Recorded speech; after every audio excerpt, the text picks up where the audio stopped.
What's up, everyone? Tyler Tamboline here, aka ToeTagginTambo, back for another edition of the Rotogrinders Monday Resultsdb show for PGA DFS. This week, we're going to be going back through this past weekend's Valero Texas Open, where Spieth is back, and I got my guy, as always, TJ Laessig at TJL5124. TJ, what's happening, my man? How you doing? Yes, Jordan Spieth is indeed back. We've been talking about it, been playing some great golf the past couple weeks, past couple months, and there it is, accumulates in a victory here for the first time in a while for him. So hats off to Jordan. I mean, the guy's a true grinder out there, so gotta respect what he's done. And a lot of people were saying, he's never going to come back. He's never going to be what he used to be. And good for him for proving all of the haters, such as myself, to be wrong. Yeah, no, it's definitely good. I know, Cards that hop back on. We'll get to Cards this week. He had himself a pretty decent week. We had a lot of things going on, but that was by far the biggest storyline. So any other thoughts on that tournament before we hop right into it? I mean, Charlie Hoffman tried his ass off to get into the Masters. He needed the win to be able to get in. It just didn't quite happen, but he made it tough down the stretch. And Spieth, just like you said, he's been on with his all-around game, not just the magic beans, as people like to say, in the short game only. I saw a stat from Justin Ray said, I think it was minimum 15 rounds required, but at least it was out there with some sort of sample size. And it was him, Morikawa, and JT for strokes gained approach over the last while. So when you're in there with those killer ball strikers, that's something to be proud of. And the reason he got back to the winner's circle. And now, again, there'll be a lot of Masters content this week, guys. Don't worry. We're not going to get too much into that here today. There's a lot upcoming, but any other thoughts on the tournament, TJ, before we move on to Resultsdb here? Yeah. I thought it was a fun one overall. Like you said, Hoffman made a push down the stretch, but good on Spieth for closing the door, right? He not only played well Thursday, Friday, Saturday, but had basically four great rounds, was able to close the door on Sunday on top. So hats off to him. I'm sure there will be a lot of Spieth Masters discussion coming up this week. Like we said, looking forward to all the content that we have coming out here at RG. Yeah, I got to keep pumping it because, speaking of Hoffman having a great weekend and trying to make a run, another guy that was hoping to make the Masters ruined it on Thursday, but had himself 3 good days after that, a bogey-free on Friday, and then a very nice weekend was Ricky Fowler. So, love to see that out of him, bringing it back a little bit. We'll see if that can continue when we get back to the regular tournaments, because he's going to be missing the Masters and breaking his streak of 41 straight majors played. Only, I believe, Adam Scott and Zach Johnson have the current consecutive streak going right now, longer than him, and they will be in the Masters this week. So those will be guys to talk about throughout the content. Stick with us on Rotogrinders. We got a lot. I'm doing a show right away next with Grant Neefer at G Neefer. Excited. Haven't been on with him since the football season. We're going to be actually talking about Super Draft. So I'm excited about that. I was digging into it over the weekend. There's a lot of cool tournaments over there with some pretty big prize pools, and it looks like there even could be some overlays. So I'm definitely excited for that one. I'll switch up the hat game, maybe get a Super Draft hat on for that one. But we'll go into that stuff. Before we get into those shows and the rest throughout the week, I want to talk with TJ here, as always on Mondays. We're going to do the wraparound, man. We had the Wednesday show. We're coming back now to this, some things that we thought about. If you guys are just joining us for the first time, we're simply on rotogrinders.com. Head on over to the PGA tab, scroll down to Resultsdb. All you're doing is making sure it's on golf and then changing the date here. So that's when the golf tournament started. Clicking contests, and then you'll see all the buy-ins here, the prize pools, the top prizes, how many entries. Click into whatever you want. I've, of course, got them already all queued up and ready to go. And we'll start off with an RG member win. We've got KL Hetrick with the 563.5. Of course, you see our guy Cards there. Shout out to Gup. Down here, Cards put up a nice little score there, 546.5. We were sweating it with them a little bit in the RG Slack down the stretch. And just one thing after the other. He was in third, and I think it just one last thing that dropped him down at the very end. But 3 entries for KL Hetrick. So let's talk about this lineup for a second, TJ. Of course, after that, we're going to dig in a little further. Maybe we'll look at Cards player pool. That's always an exciting one to give a go because he uses like 24 guys or something. So we'll check that out. But talk to me about this lineup here, TJ. We've got Spieth, our guy, Cameron Train-Gali, stick aboard the train. Charlie Hoffman, of course, got to have that weekend on your lineup with the sort of optimal setup, almost as many points as Jordan Spieth in second and incoming in second. Matt Wallace, Chesson Hadley, and Camilo Villegas, which is an awesome story and good to see for him as well at 6,400. What do you think of the lineup? Yeah, I think it's a nice build. It's a pretty heavy stars and scrubs type approach. We had talked on the Wednesday show a lot about constructions where you have 3 of the 9K guys and then going with 3 cheaper guys there. So this is just taking that one level further by not just having 3 9K guys, but having, getting all the way up to Spieth, but then also still including 2 of those 9K guys, and then just kind of punting it off with the last 2 spots and hoping that those 2 guys can get through the cut and put up some points. And that's exactly what happened here. So like that, constructions from a ownership breakdown standpoint, I think Spieth, Hoffman, Tringali could have predicted ahead of time that they would have all been relatively chalky. And so then mixing in 3 super, super low owned guys to go with that, I think is a sharp strategy in a large field like this. So hats off to Kill a Trick on this lineup. I think it's a nice build. Yeah, I really agree. The same thing you just said. You knew who the chalk was up top. So just even if you're going with that, we have to apply that to everything that we're doing, especially in a week like Masters Week. So this week, will be a little bit different for Masters Week because it's what you want to call softer pricing. So the ownership does disperse quite a bit, right? Everyone's got their guy that they're going to play, and at the top it's packed and all that. So it's a little bit different. You go into a field like this where it's a weaker field, if you will, and sort of where the ownership is going to congest. That's what I was trying to say. So when we knew Spieth, Hoffman would have the ownership, even Tringali, you got to get different with those final 3 spots and even leave $100 on the table. So really like that setup. I also like the roster construction of it. You and I had talked on Wednesday, and this is why I love when it comes full circle like this. And the 7K range was getting peppered, right? You had Gim, you had you had some other guys there, at least 2, if not 3, that people were putting into their lineups. So by just going 1 and avoiding the lower end range of the Gims and and those guys down there, you ended up with, Cale Hetrick ended up with Wallace, and then you've got 2 6K guys that are definitely going to be low owned, and your construction's different. So it's sort of a double whammy win-win there. And obviously it paid off with a $200,000 win. So any other thoughts on that, or you want to look at sort of what else is going on here? I want to look at Card's lineup and his pool as well. Yeah, let's take a look at that. I think we covered it all. Congrats again. Great lineup here. And always love to see when someone's able to take down the big tournament with only 3 entries. Just goes to show that no matter who we are, the dream is alive out there, and you do not need 150 to win this. Yes, it makes it more difficult, but I do like to see when people win at the top of these tournaments, even with a limited entry pool. Yeah, we'll look at Cards' pool too. I love seeing 3 entries get to the top. It just shows everybody that, anything can happen at any given time. Hop into this tournament for, $50 basically is what you're in for 3 entries less. And then you've got that score that can put up and win $200,000. So definitely good to see. Congrats again to Cale Hetrick, but we're going to go to St. Louis Cards now.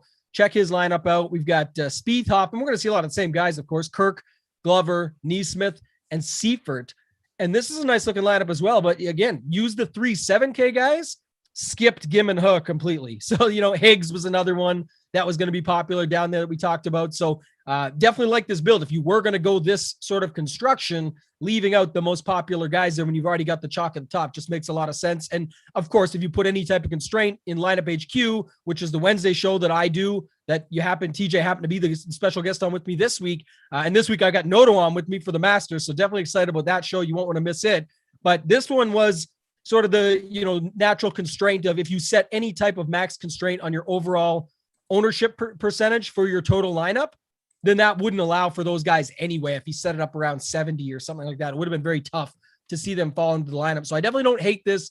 If you're going to go a more common construction, to be able to make sure you're fading. And again, we've talked about this plenty of times, TJ. Cards and Notovai have talked about this, where fade the cheap value chalk in some places, or at least go different in somewhere in your lineup if you're going to do that. So what are your thoughts on Cards' lineup here, right? Give the big dog some love. Yeah, absolutely love it. I think it's a great build. It follows a construction that we talked about, where you want 10K, 9K, 8K, and then filling out those value spots with, again, like you said, avoiding the chalk, right? If you were to start a lineup with Spieth, Hoffman, and Kirk in this way, and then plug it in with and Higgs, you're just going to be competing against way too many 1v1, 2v2 type of builds. So love the lineup from Cards. Neesmith was someone that you and I had talked about on Wednesday that we were both pretty heavy on, and loved Kirk, loved Hoffman. Spieth, I was on a little bit, but unfortunately not enough. But love to see Cards getting towards the top of the leaderboard here. Know that he's always in the streets grinding, so always happy to see a fellow RG member with the big score. So congrats to him on the big week, and great lineup here, great build. Love everything about it. The thing I love the most is what he did is he made sure he didn't win the week before the Masters. So you can't waste all the run good in advance. He's just, he's warming up. The form is coming in. You don't want to win that. The thing about Spieth having to go back to back, it doesn't happen very often. Obviously, Spieth's going to get a lot of love this week for the Masters at 9,400, coming off a win, his first win in something like 1,300 something days. So again, good for Spieth, but that makes it tough. Cards set it up proper. Come fourth now, win the Millie this week. So a lot more bankroll to go after it and get into the 44 and different tournaments like that, I'm sure. So hats off to him. Great lineup. I'm with you. I like the Neesmith call. I like, the Hoffman stuff. I wasn't on a lot of these other guys like Seifert. I like better in Florida. Again, he wasn't the anchor or anything like that. He kind of let it down a little bit, but it was just, 58.5. So be it. But Glover really did his job on Sunday, especially. Hoffman had himself a great weekend after, Thursday was pretty much a rough outing for him. He just came back all the way, continues to just print in Texas. This tournament now, I think he's won over $4 million at the Valero Texas Open, and only one-time winner of the 1.2 or whatever. So just constantly finishing in the top 3, top 5 type of finishes. Let's go ahead and jump over here, though. I want to look at how Cards broke it down. He did have 100 lineups in this tournament. And if I might get his username right, that'd be good. We'll go here. He thought if he put 100, we wouldn't find him because he didn't max enter, but we got a tool for this, Cards. We've got you. Can't hide from the Monday Resultsdb show. We'll absolutely find you. Not. We are going to find you. I always have to count these things off and just see roughly. I think it's 17. Yeah, 17. Yeah, it looks like 24 or 25. I fast counted it, but yeah, check it out here. TJ, this is incredible. If you haven't looked at a Cards pool before, you're doing it wrong.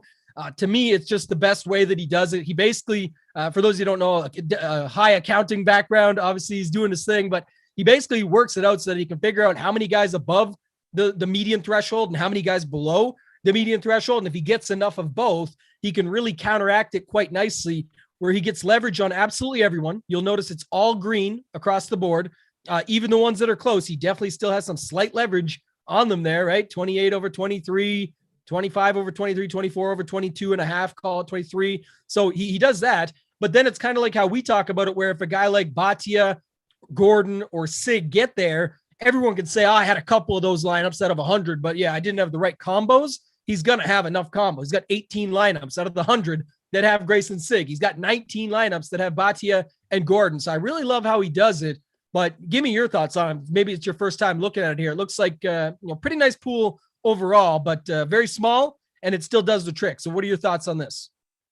Yeah, it's awesome. It is. I don't know if we've ever seen anyone use this tight of a player pool. I know that you've done the shows with Cards in the past on the Wednesday nights talking through how he likes to use that tight player pool. So kudos to him for being able to stick with that strategy week in, week out. And I like it. I mean, it makes sense, right? Obviously, when he's got conviction on a small group of guys, and whenever those people find success in a given week, the success is likely going to translate to him. It's like what you just said.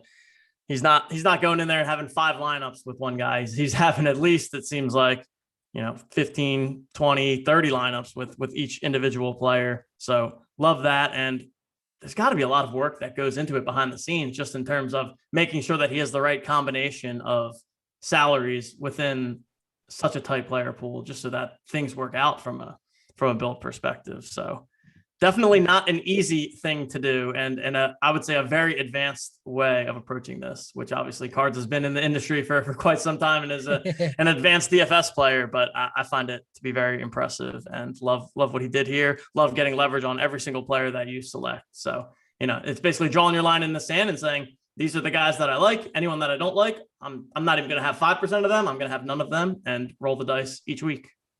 Yeah, he doesn't want us to give away all his secrets, TJ. That's what we got to make sure we protect him a little bit here. But is our guy. But no, it's exciting to see. And one of the things is, and he's talked about this in the past, at least I know, is that the idea is quite simple. It's you've got to make hard decisions in PGA DFS. Just think about this week at the Masters. Again, we keep framing it up. There's gonna be a lot of content coming your way here at Rotogrinders, but I think the fact of the matter is you do have to make some tough decisions. You really can't play everyone. And if you do, that's when you sort of run into the situations of, okay, I only had one Dustin Johnson lineup. Well, then you've got to be perfect. It's basically a 6-way parlay to the top of a massive field. In some cases, the $10 this week has over 400,000 people. Talk about having to get it right. The exact DJ lineup, and then DJ has to go out and do his job.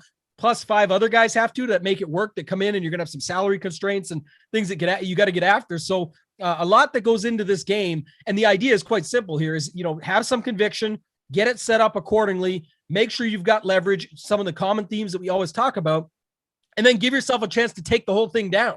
And that's kind of what it is. This strategy is definitely still higher risk than most. You only have 24 guys, but imagine the weeks when you get 23 out of 24 through the cut, on a tougher week where, the cuts, where the 6 out of 6 percentage is 5% or something, and you've got 23 out of 24 of your pull through, and the lowest you own a guy is in 18 out of 100 lineups. He made it easy for us this week. We're putting 100 in and the percentages match up. So you've got the lowest percentage. And if Grayson Sig misses the cut, that means you've got 23 guys through in 19 lineups or more, essentially, in that setup. Obviously, Sig would bring the average down on some of the ones he ends up with these guys at the bottom, but that's fine. I think that's kind of the idea in that example. And mind you, Sig did his thing. 53.5 at that price tag wasn't terrible, but he sort of filled in there. And if you look at the pool, just some of the guys, Finau, and Finau didn't even come through, but Hoffman, Burns, ZJ, Hideki, Answer, Kirk, Steele. When he's making these hard choices, TJ, he's not picking golfers that suck, right? He's picking some of the best of the field and then taking his stands and picking his choices and rolling it out from there. So seems pretty straightforward, but I can promise you it's not. Try building it this way in Lineup HQ after one of my Wednesday night shows. See how difficult it actually is. It's pretty tough. So shout out again to Cards. I thought that was awesome. Really nothing more at this tournament I want to talk about. It was the highest field size as far as, sort of the large field stuff. It was the 54,000 entries. Decent, I think, I can't remember, it was $15 or $12 last week. But, for the overall grand scheme of things, I think it was good to look at it just to see. And I know how it's right here, $15. So $45, KL Hetrick. Congrats again. You got in for less than $50, taking home the $200,000. Obviously, the drive the green was similar. We will look at that real quick, just because this is where I like to do a little deep dive into yours. Another RG member, Bio DTL, basically put in 570, Jordan, Spieth, Hoffman, Kirk, Munoz, Neesmith, Snedeker, very, very close. So if you look here, Cards is in it again. He duped up as well. Same thing. It looks like they got the same pool in both 100 lineups here for STL Cards. Spieth, Hoffman, Kirk, Neesmith. Spieth, Hoffman, Kirk, Neesmith. So Munoz, Snedeker versus Glover, Seifert, and Glover basically did the same as Snedeker. So it was just Munoz basically destroyed Seifert. Bio DTL, we don't got to talk too much about it, TJ. Obviously, a little flip of the switch, but it looks to me pretty straightforward. You tell me what you see, and then I'll give you my thoughts before we move on. I do like a few things here, so go ahead. Yeah, I think it's, we already went through the construction of this nature. Don't need to talk too much more about that, but I know that Munoz was someone that you and I had both talked about on Wednesday, and Snedeker very, very, very, very low owned play. Obviously, as we see here, less than 1% owned, and really getting off the board in a lineup again, where you've got some of the chalkier guys up top, making sure that you are finding ways to differentiate yourself at the bottom, taking some of those more dark throw type of plays, pairing them up with the guys up top that are going to be owned, but that you also have conviction on. And really think it's a strong lineup overall. I mean, all 5 of those guys, Spieth, Hoffman, Kirk, Munoz, Neesmith, all extremely solid plays, guys that we talked about on Wednesday that were on our radar, and then one more off the board in Snedeker. I know, at least me personally, I can't say I was on Sneds at all this week, but great construction again, and congrats on the 50K win. Yeah, it's huge. And the one thing I wanted to bring up, again, it's never, I always, come back like I'm, talking bad about the previous result or something. It's not that at all. Again, Cale Hetrick put together a beautiful lineup to take it down, and, 563.5. This field's slightly larger, only 7,000, but there are equivalent fields. And the only thing I want to point out, again, it's not taking away from anybody. It's just saying, that's where I think a little bit of the trouble happens, where people say, oh, this guy needed a 0.87% Matt Wallace and a 1% Cheston Hadley. If I don't pick those darts, there's no way I'm going to get to the top of these large field tournaments. And it's just not the truth. Again, it doesn't take anything away. They won $200,000 with that method, and that's amazing. That's sort of the joy and the beauty of PGA DFS. But just to show this one off, it's very similar to what we've always talked about in the past. 2 over 20, 2 in the teens. We'll round up. Munoz, call him 10. Neesmith right there behind, and then 1 off. So 2 guys below 10%. Really, it's 3 factually, but I'm just saying call Munoz 10, and it's close enough to sort of that build style we look at, TJ. But the point would be, again, you can use some of those same guys that are across all these lineups. You can use 2 guys in the 7K, but all they really did differently is skip out on Gim, Huh, and Higgs, which is pretty simple to do when you knew those guys were the chalk. It wasn't a surprise. You already wanted to play the chalk up here, so it was pretty simple to skip the chalk there.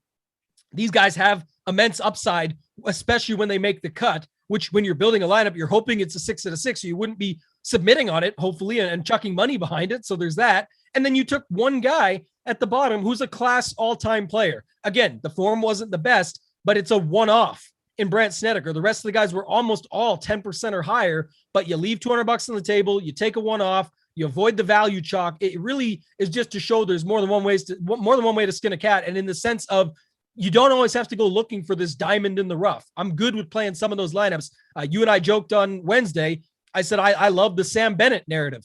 Well, that narrative was shut down real quick, right? The guy was +8 on day one and done. I said, I'll put him in 3% of my lineups. Like, I just wanted to take a few shots with that. And if you got multiple entries and you want to do that, I've got absolutely no problem with it.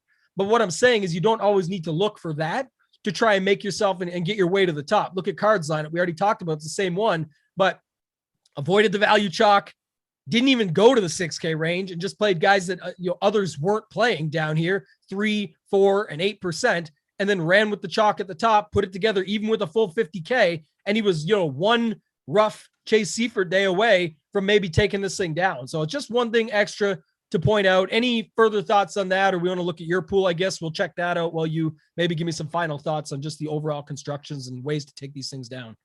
Yeah, overall constructions, I think, just super solid. It's really all about finding that balance between the plays that you like that you're going to come with ownership, and then the places where that you can pivot off of some chalkier spots. I think we pretty much knew with the way that this field was set up that almost all of the guys above 9K were going to come with at least some ownership, and I think that pretty much played out as expected. So the right place to make a lot of those pivots was down in the cheaper value range. So obviously saw that come to fruition with a lot of the lineups that we saw at the top of the leaderboards here.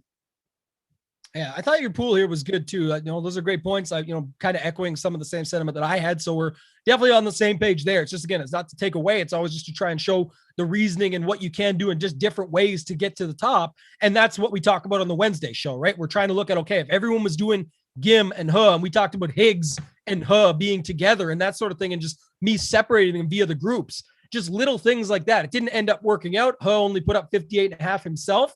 So, maybe pivoting there was a good play as well. I definitely have some guys that I'm looking to pivot off of for the Masters already, just after even recording the Fantasy Golf Degenerates podcast last night, where I'm like, man, I can just see this ownership getting sky high, and there's already reasons to pivot and move on. And one of those guys could be, I'm putting asterisks here, could be the guy that you had the most leverage on this week, and that's Corey Connors. So, a nice week for Connors, a decent Sunday. This guy's 6,900 for the Masters. So in an 88-man field where maybe 70, 75 are playable, I can imagine he's going to garner some ownership. But talk about your pool here last week, similar to what we've seen in the past, but maybe the whys and just anything you did differently after we got off the show on Wednesday to sort of set your lineups up and build out your 150 with this said player pool that we've got right here to see what you ran with and just talk about it in general. Yep. So one thing that I did do differently this week, as we talked about on Wednesday, was put in some win stacks. So some morning stacks, some PM stacks, both in each of the waves, just because we know that in the past that we've seen the wind play a significant impact in this tournament. We also know that it can be unpredictable. So it could seem like one direction has a clear advantage, but then by the time Thursday and Friday come around, it actually ends up flipping and being the reverse of the way. So I did split out and essentially took almost your exact recommendation. I think I ended up doing 40 of the AM PM stacks and 20 of the I'm forgetting. Yeah, it was PM. AM was the way, and 20 of the other one. We hoped to be the advantage. It didn't actually turn out. It didn't really play out that way. Right. But I also kind of liked that through the build process, because it just kind of it also creates, anytime you're creating groups like that, right? You can narrow in on the people that you like within a specific group, and then that you're going to get more combinations of those guys together. So that was one thing that I realized through that build process, and that I really kind of liked is, okay, I'm by only looking at PM AM guys right now, I'm cutting the field in half, and then I'm picking the group of people that I like from that half of the field. And so naturally, as I build 30 lineups from that group, there's going to be a lot more correlation and a lot more of, hey, if there's two guys that were within that group that I both liked, I'm going to get a lot more pairs of them together in the same lineup, so that if they do happen to go off like I think so, I'll have more shots at getting to the top. In terms of the players I selected, probably no one would be surprised to see Corey Connors and Cameron Tringali as my top two highest owned. Tried to get right around double the field for each of them. Just thought that they set up nicely in terms of their games for this, but also that price range, right? It just felt like it worked, and I wanted to pick two of those 9K guys to really go overweight on. Completely agree with what you said with Corey Connors. I think 6,900 is a very cheap price for him at the Masters. He's just been playing some really consistent golf, and not to talk too much about next week, but definitely someone that I'll be looking at, although I do agree he's probably going to garner a lot of chatter and a lot of ownership. I mean, it's just so a misprice, right? Like it's a misprice. I don't know. Yeah. So sometimes there's such a thing as good chalk, and there's ways to get around it. And like I said, the good news is it's almost the reverse effect. I'll talk more with Noto about it on Wednesday, especially, but it's almost the reverse effect of where if you agree with the chalk value and you just want to run with it, then know that you got to be different at the top. But great news. It's the Masters. The best players in the world are here. It's very easy to differentiate at the top. And again, the ownership is so dispersed because it's a major and because the pricing is quote unquote softer that you will be able to make some moves there and get around it in your Connors builds. The question will come down to me on how far do I want to go over the edge with him? Do I want 40% if he's going to be 30? Do I want to be at the field if he's going to be at 30, or do I want to be below? And then again, how does that go with high stakes where he'll be even higher owned because of that price tag? Again, story for another day. Couple points you just brought up there that I do want to hit on, though, and just back to this show. One is with the PM, back to the wave stacks for a second, and people will say, those didn't work out. What a waste of time. Felt like I wasted lineups, whatever they may say. I don't know. It doesn't really matter. My point would always be, we have no super edge in PGA DFS. Anything can happen on any given week. You saw the leaderboard. Spieth bounces back and wins. You saw Snedeker up there, Kuchar after match play, and everyone said that was just a match play thing. Like, there's all kinds of names up there that you maybe wouldn't expect to see. And I guess that's one of the biggest things is if you're going to give us any opportunity for an advantage, I'm always going to take it, where we may possibly be able to find an edge, or there's even a slight chance. You don't have to go all in with it. We talked about on your 150, maybe you do it with 40 and 10, maybe you do 25 and 10, and you only use 35 lineups that way and still keep 115. And then the second point is, and why I love using Lineup HQ, and this is a Resultsdb show to look back, but it definitely ties in, and that's why we're talking about this with Lineup HQ, is because to your point, TJ, when you start going through and doing stuff like that, you start finding out who you really like. Who do you really have the conviction on this week? And so then if you get to your quote unquote main lineups or your hand builds or your single entry or whatever that might be, you now have a much better decision-making point or process of saying, okay, I know it's this guy because not only does he have that tee time, but I already liked him and I was using him in my every lineup pool too. So there's those situations where, again, I think just if you're not using the tools, you're going to be steps behind. There is ways that can help you still across higher dollar, smaller field, anything, hand build, single entry, 3 max, whatever it might be, just to start to pick up on some of those little intricacies where you can use those to your advantage. So don't got to go into it too much more here, TJ. Great, overall pool makes a lot of sense from a results aspect. I know it didn't pan out the way you wanted. Mine did not as well. So we can move on from there. I was feeling good coming into the weekend when Tringali was in the lead there, but then he just fell apart, man. It just didn't fall apart. I guess he actually didn't even have a poor Saturday. It was just really not the best Saturdays. Yeah, others went off, and then Sunday he really did nothing. So one of those things, it's always the way it feels. And for whatever reason, I don't know why this is. I know it's not true. I always joke about this. It's not, these guys don't go out there and fail for us over the weekend because they're 17.95% on DraftKings.com. That's my line. But I do think it is funny that it seems that, Tringali, Gim, all these guys made the cut and then all went out and just did nothing over the weekend. Completely, who was it? Gim lost almost 6 strokes putting on Sunday. And that cost people a lot. I know down the stretch that people were counting on it, myself included. So one of the mysteries of PGA DFS, it always seems to be that way, but maybe it's like sort of like poker where you only remember the bad beats. You don't necessarily remember all the times that you got there with that same position. So certainly an interesting point for, just the talking factor of it, but let's move on. I do want to look at the 555. This was funny to me. So, you look at this, 3 entries. Congrats. This is a guy on Twitter. Great follow. Riku. Good guy. Talked to him a few times. Really good. Had some shout outs there, but congrats to him. He took this thing down, and I know it only shows anonymous when you look, but 317, 347 and a half ship for 100 G's. So it can happen, folks. This is what you want to get, right? This is what you're trying to set up for. Love the lineup. We can talk about it. It's, again, a lot of the same guys, but you know, it's the 555. It's only a 600-man field. I say only. That's still a huge feat to be able to beat some of the best players in the world with the biggest bankrolls. You see some guys, the whistles go woo. Millie Maker winner. That was quite the interview he had after that happened originally, but he's been killing it in every sport, and 18 lineups in there. Flavor Flav, our guy, maybe talk about him again in a minute. Go TJ, shout out to you, but it's not you with the, he's always up there. One lineup only, but then Sleazy, Greasy, 18. So some of the multi-enters were in the mix, but to take it down with one lineup, Spieth, Hoffman, Davis, Glover, KH Lee, and Tom Lewis. So 0.67%. I just want to think, talk about this one for a second, because it goes back to that thing. If you do find the diamonds in the rough and they get there for you, that's awesome. But again, it's tough to do this. The Spieth Hoffman stays true. Those were the optimals. And then you've got Glover, who had himself a Sunday. Any thoughts on this lineup here, and just Riku taking it down for 100 G's in the 555 this week? Yeah, similar construction to what we've been seeing, but yeah, really, really showing some, showing some guts going with Kahun Lee and Tom Lewis in a 555. Obviously coming in at under 1%. What does that imply? That maybe 4 people in the whole tournament had them, I guess. Oh yeah, around it was low.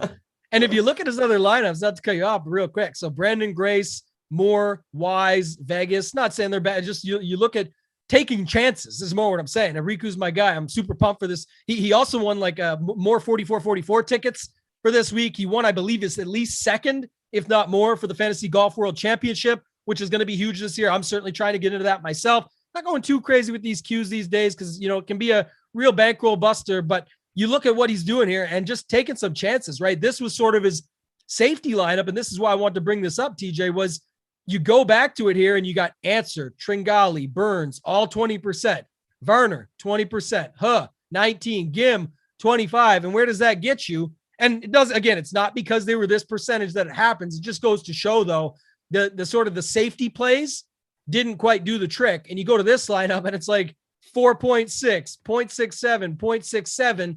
But in reality, the construction was avoid the Gim value plays, get the guys that everybody wanted in at the top. Cam Davis, who we loved, we talked about him. I think he's a great play every week. Maybe you didn't love him as much as I did, but I just thought it wasn't really sticker shock to me at 8,800. It was that in this field, the amount that he can put up from DraftKings scoring, and then again, did me dirty, didn't do it right, but really only one off in a guy like Tom Lewis. And Tom Lewis is a guy, if you follow the European Tour or know anything about him, not really a crazy one-off to me. KH Lee was maybe a little wild, but definitely down with that. So any further thoughts on this? Just sort of the risk reward strategy. It's just funny. I think that this lineup was all the chalk and completely busted, even though most of them made the cut, not 2, but 4 to 6. And then you go to this lineup, it's just off the wall a little bit and does the job and takes down the 100K plus more. Yeah, I think it just goes to show that we talk about a lot any given week in PGA DFS, more so than any other sport. Anything can happen. And you really want to make sure that you're providing yourself that differentiation from an ownership perspective. That third lineup looks a lot like a cash game type of build to me, right? It's a lot of like guys that we thought were the safest plays, but when you're putting all of those guys into the same lineup in a tournament, you're not giving yourself the best opportunity from a game theory perspective, just because you're having to compete against so many other lineups that are going to have all of those same players in a different build. So, but at the same time, if you're putting in 3 entries, I can totally get how it's like, okay, this is kind of my safer lineup. This is my more aggressive lineup. Yeah, you get a little bit of everything. Yeah, for sure. And I mean, I call it like my play the best plays lineup, right? Yeah. A lot of people just throw that in. I certainly do, almost everything that I'm playing. I always have a lineup that's like that. But in PGA, it's just really tough to have that get there for you. You need some point of leverage. And at some point, you got to make some decisions. And I've certainly learned it the hard way. Trust me, talk about the 44-44 this week for the Millie up top. I used to play those in the way where it was like, let me just play my best guys and hope for the best. And then you realize that other people have multiple entries in it, and they probably have your play the best plays lineup already, or a 2v2 of it, or 1v1s all over the place. And the people that are playing it safe. And then they've got that extra lineup. So again, shout out to Riku. That's exactly what happened there. He played his best plays, played another one that was sort of in the middle of it with the Grace play and everything in the Moore and everyone that was in that one, and then had his sort of off the wall lineup, and his off the wall lineup ended up taking the thing down. So certainly love that. Shout out to him. That was awesome to see. Got a few more minutes here. We're going to keep going through it here, TJ. Wanted to look at this one for a second. This is the $55. We're back with our guy Flavor Flav, man. This guy's always in the mix and taking down first and second. Spieth Hoffman obviously required. I believe there was one more. So it was Woodland, Munoz, Van Rooyen, and Gim. So Gim stayed the same, but it was Siwoo Kim, Glover, and Redmond versus Woodland, Munoz, and EVR. So what are your thoughts just on these builds? They're about 10 points apart, just over that. But taking out first and second in this for 70,000, and of course more. I mean, he was in 8th place for 2. He's in all kinds of tournaments all over the map. So I'm sure quite the week for him, possibly even 6-figure plus. But what are your thoughts just on these builds and then how it's set up for a 3v3 to get to the top? Yeah, I think 2 very solid builds, obviously sticking in the 3 guys that he feels were solid plays, and then differentiating the other 3 around them to get that leverage that we've been talking about. So it goes to show that you can, I mean, we see it here. Spieth, Hoffman, Munoz, Gim, right? 4 guys that were pretty consensus, some of the best plays on the slate, some of the plays that we knew were going to be a little bit chalkier. And then around those, throwing in Woodland and EVR for that differentiation from an ownership perspective. Also, the construction-wise, 110K, 19K, and then peppering that mid 7K range that we said we thought had a lot of different values in there, a lot of plays that were good plays. So love the construction there. And then we have the ownership breakdown as well. 2 guys in the 20s, 2 guys in the teens, and then 2 guys under 10%. So it's really checking all the boxes with what we talk about for winning GPP lineups, and even more so for, I think, for some of the, I guess not small fields because 4K obviously, but not the 50,000 people fields. I think this is a great build for that field size. Oh yeah, especially that. And this is sort of the textbook form that we talked about, all the time that we bring up. 2020, 12, 18, 3 of 3, like you said, left $100. So be it. That's fine.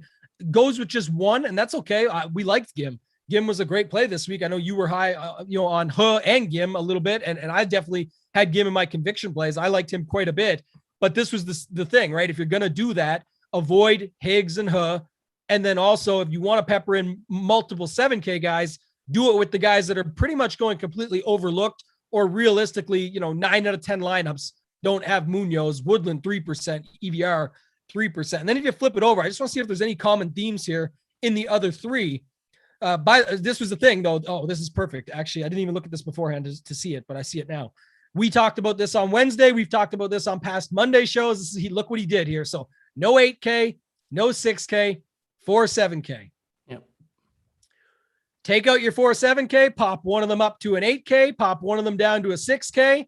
You've got the same build, 20, 20, 14, 18, 3, 3. Doesn't matter if you use your salary. You've sort of gone off the board a little bit. I mean, this is textbook stuff. Why Flavor Flav is one of the best in the world, and why we see him taking down all these 3 in the top 10, including first and second on top of everything else. But, that is pretty interesting. And what are your thoughts on that, TJ? Because that's exactly what we talk about when we did the Wednesday show, mixing that 4 7Ks and just popping one up and popping one down and keeping it to the builds that you're looking for in lineup HQ and saving them that way. Yep.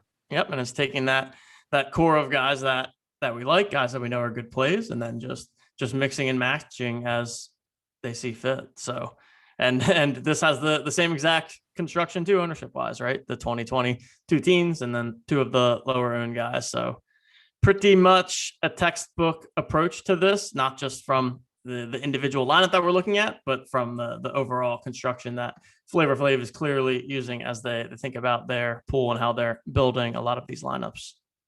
We've got about 10 minutes left here. I think those are all, again, great points. We're going to look at his pool real quick, and then we'll move on one more thing, and then we'll get out of here. But this is Flavor Flav's pool here. So I don't know if we can see it again. I know this is around 17, give or take.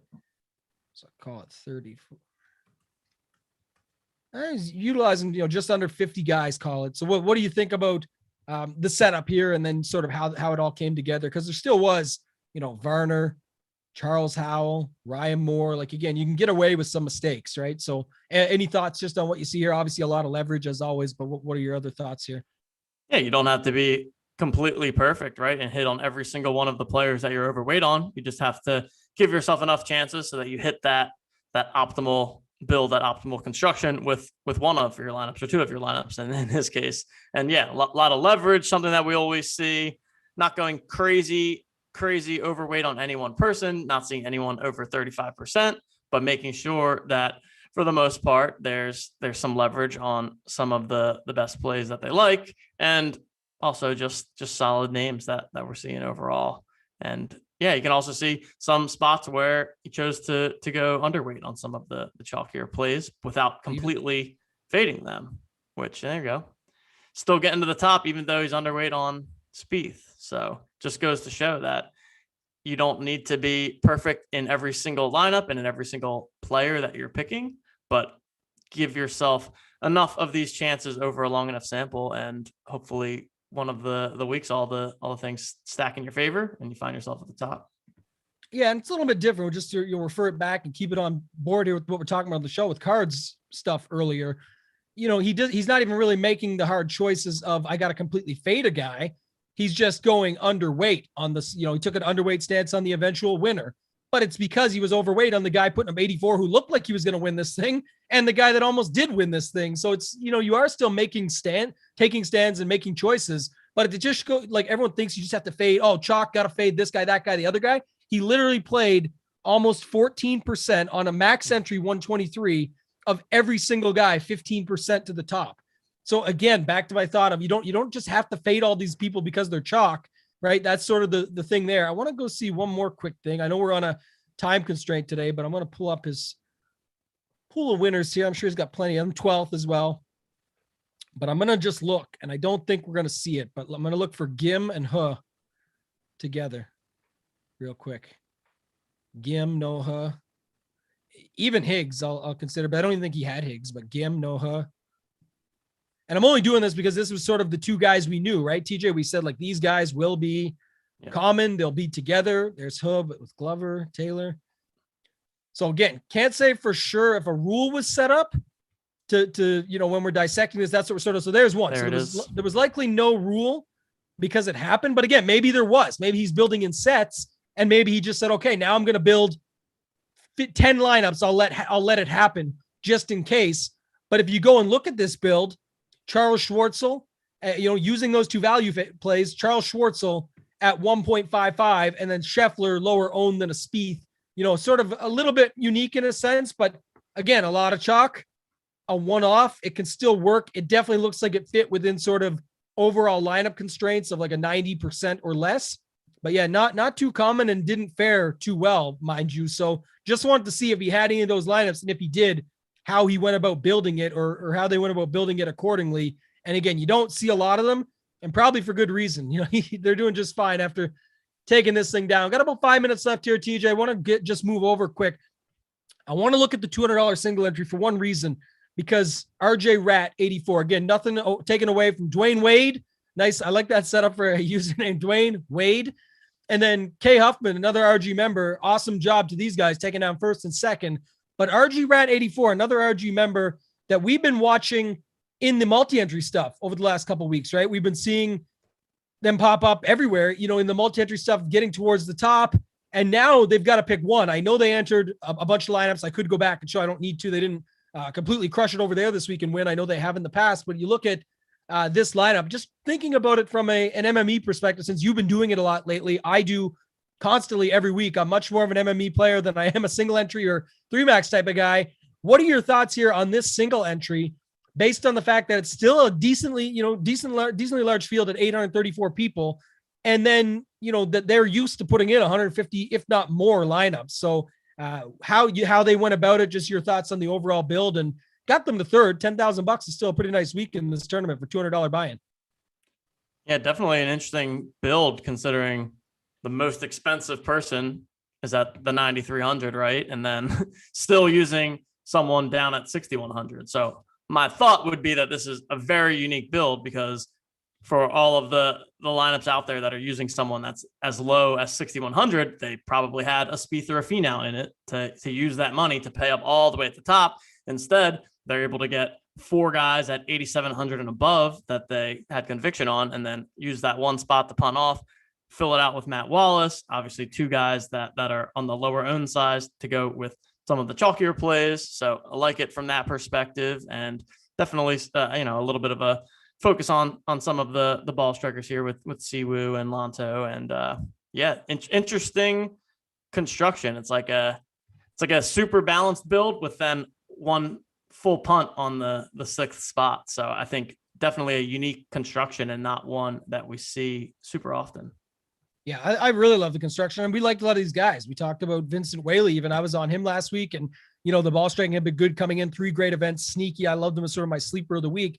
But I really like what you said there. A couple things that stand out to me when we're getting low on time. But the facts of if anyone was using a $6,100 guy, they're almost always going up to the top, right? It was to get Spieth, it was to get Finau, it was to get Scheffler or somebody like that into your lineup. And with using Vincent Whaley and then going balanced, and then also I think we don't see this enough or as often as we could.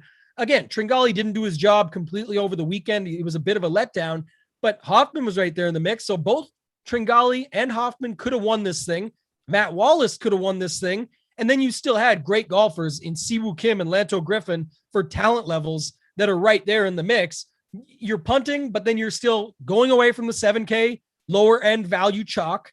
The lineup construction is still nice, even at a higher dollar. Look, 30-20, 17-10, 1 and 2. It still fits it. It's textbook, leaves $100 on the table. So really shout out to them. I thought this was extremely sharp. And I know for me personally, it's a struggle. I know you're going backwards, TJ, and you've done a great job of it. When we first started doing the show, you were basically all tournaments like this, or actually even higher dollar buy-in and smaller fields, 3Ks and 2Ks with 100 to 300 people at most. So this was to me very interesting to see, because this is like me. I play all MME, and I really do struggle when it comes down to building one lineup. I definitely gotten better at it. I've worked on it over at the time, but it's definitely a struggle to go and find that one lineup after you're so used to putting 150 in and just have conviction and get behind also a good strategy while still sticking to sort of the textbook theme. So really shout out to RJ Rat 84. I know it was the 3rd place. And again, other members, K Hoffman 1122 above him. Awesome job, Dwayne Wade, for taking it down for 30K. Great work. But I did want to look at this from that perspective because we've looked at RJ Rat in the past. So we'll leave it at that. TJ, any other final thoughts on the week? And then give us your Masters hype for this week, what you got going on and where the people can find you. Yeah, I think we can kind of close the chapter on this one. Congrats to Spieth on the big win here. And now it's all about Masters week. Super, super excited for that. I was talking before the show, man, feels like we just got the Masters, and it's awesome that we're able to get it back in such a short time. And it's traditional timing in April. So looking forward to that. We'll be coming out with the Value Plays article tomorrow, diving deep into, spoiler alert, Corey Connors probably going to end up being my top play.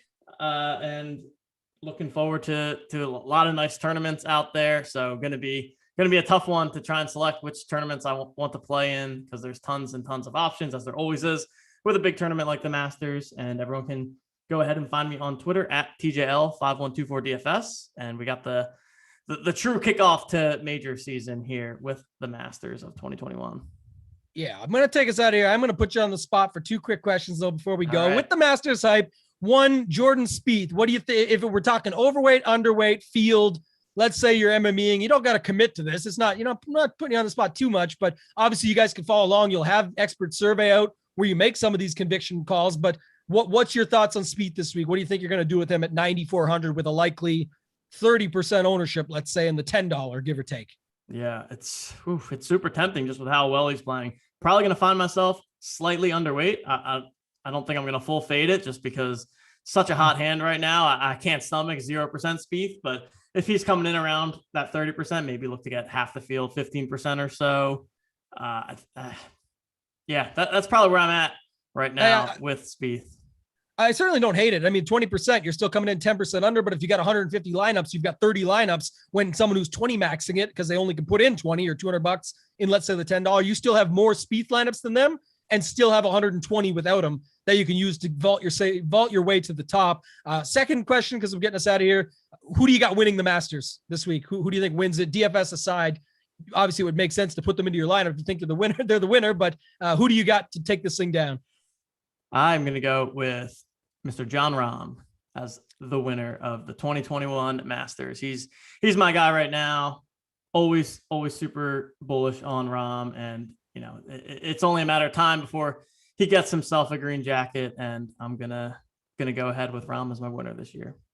Okay, a little nappy factor too. Had his first child on Sunday. Well, the pictures were posted yesterday. I don't know exactly when they had him yet, but right on, man. I appreciate it. We love doing the show with you every week. There's lots more content to come this week, guys. You know where to find me on Twitter. Follow me at ToeTagginTambo. Hit me up there or in the RG Discord if you guys have any questions. Same name there. We've got a lot of content coming out. Stay tuned. About to go record the Super Draft Show with G. Neefer, Mr. Grant Neefer. I'm excited about that. Other than that, thank you and good luck.